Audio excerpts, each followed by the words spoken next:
Welcome to Sgcarmart Jump. Start.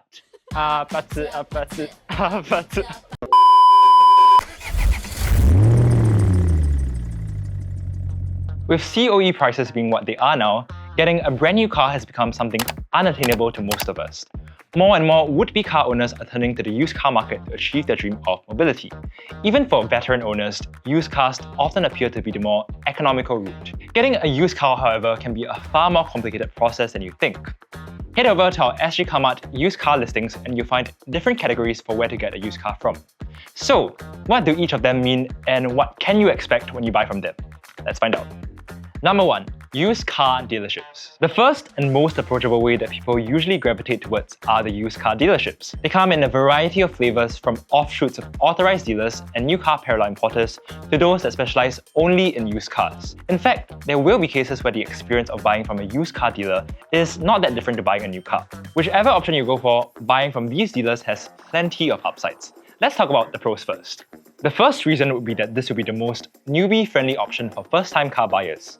Even for people who have owned cars before, it is still the most convenient option. The car you'll be looking at will likely be in somewhat of a good condition. Because the dealers own these cars, they have a higher incentive to spruce them up before putting them up for sale. It's not in the best interest of the dealer to buy and then sell a defective car, so there is a level of accountability there. Another upside to buying from a dealer is their ability to handle any and all administrative matters. Everything from loan applications, ownership transfers, and insurance. It's pretty much nearly the same experience as buying a new car, so expect the entire process to be smooth and hassle-free. The biggest potential draw to possible buyers, though, is that the lemon law applies when buying through a dealer. That's because the lemon law only applies when you buy from a business. Consumer-to-consumer transactions are exempt. Picture this. The Consumers Association of Singapore, or CASE, said that in 2023, complaints from the motor car industry made up the bulk of its cases. Of these complaints, a majority of them involved pre-owned cars. In these cases, it's likely that the complainants had the grounds to fight for themselves by the very virtue of purchasing the cars through a proper dealer, which was regarded in the eyes of the laws as a business. A word of advice at this point though, it is still recommended that you buy from trusted and reputable used car dealers. Lemon law or not, it can save you a ton of headaches. And now, on to the cons. Generally, prices of used cars sold by dealers will be higher. We've talked about how dealers would do their own touch-ups and cleaning before putting a car on sale. This is on top of their day-to-day overheads as a business. After all, these businesses have bills and staff salaries to pay. Speaking of staff, if you happen to be unlucky, you might encounter one who is excessively pushy and employs high-pressure tactics in order to make a sale off of you. If that happens, keep calm, stand your ground, and if it's unbearable, just say no and walk away. Number 2. Direct orders. These are individuals who have listed their personal cars for sale on an online platform. Again, such as Sgcarmart.com. Pretty straightforward, right? So, what are the pros when buying from direct owners? The first and most obvious answer is the potential cost savings to be had by cutting out the middlemen, which in this case are the used car dealers. Also, since you're dealing with an individual and not a business, there will be more room for negotiation. The overall savings from these can go towards fixing up the car as you deem fit. That's because when you go to view the cars with the sellers, it will be a case of what you see is what you get. More experienced buyers might prefer seeing the cars as is, minus the fluff of minor repairs and detailing that the dealer might do. Direct owners might do some light cleaning to make it more presentable, but it's unlikely that they will do a full-on refurbishment like the dealers. And because you're buying from someone who actually drives the car, you might get a deeper insight into the potential quirks and condition of the car, provided you encounter a trustworthy seller, of course. So, what are the cons? Going mano a mano with someone trying to sell the car to you might not be something that first-time car buyers are comfortable doing lest they get hustled. You might not know what to check for, and the sellers might not be forthcoming with the true condition of the cars when they see someone who doesn't know better.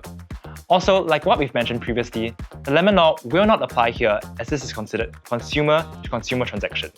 So, if the car starts having problems after you've already paid up and you are the new owner on paper, the seller can ghost you and you can't do anything about it. But if you're someone more experienced and you are indeed happy with what you've seen, here comes the tedious part. Remember all of that administrative work that the used car dealer could settle for you? Now you must do all of that by yourself. While transferring the ownership of the car is relatively simple to execute via One Motoring, figuring the other stuff out, such as loans, might require some mental gymnastics. Lastly, sitting in between the used car dealers and direct owners are the consignment dealers. The best way to describe consignment dealers is to think of them like property agents, but for cars. They help owners to list and advertise their cars for sale. Again, let's start with the pros. Do keep in mind that the cars you view will be shown as is, without modifications or extensive cleaning as with the case of direct owners. Depending on who you ask, this might be a pro or a con. When a sale does happen, they will assist with the transaction and paperwork so that it will be a smooth process for both buyer and seller. For rendering this service, the consignment dealers will get a cut from the sale of said car. Due to that, while prices will be higher than that of a direct owner, you will still pocket some savings, as these are likely to be lower than those commonly seen among used car dealers. Also, like said dealers, you don't have to lift a finger for the administrative processes. Just sign on the dotted line once everything is in order.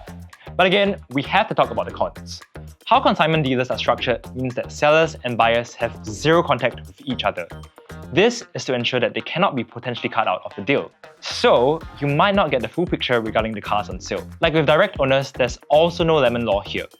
While consignment dealers may be businesses, they do not at any point own any of the used cars that they help to advertise. So, this is still counted as a consumer-to-consumer transaction, just with an intermediary facilitating the sale. If something goes wrong after the sale has concluded, it's you, the buyer, that will be footing the repair bills. So, what's the takeaway? At the end of the day, who you buy from will come with its own pros and cons. Consignment dealers are a middle-of-the-road option when buying a used car.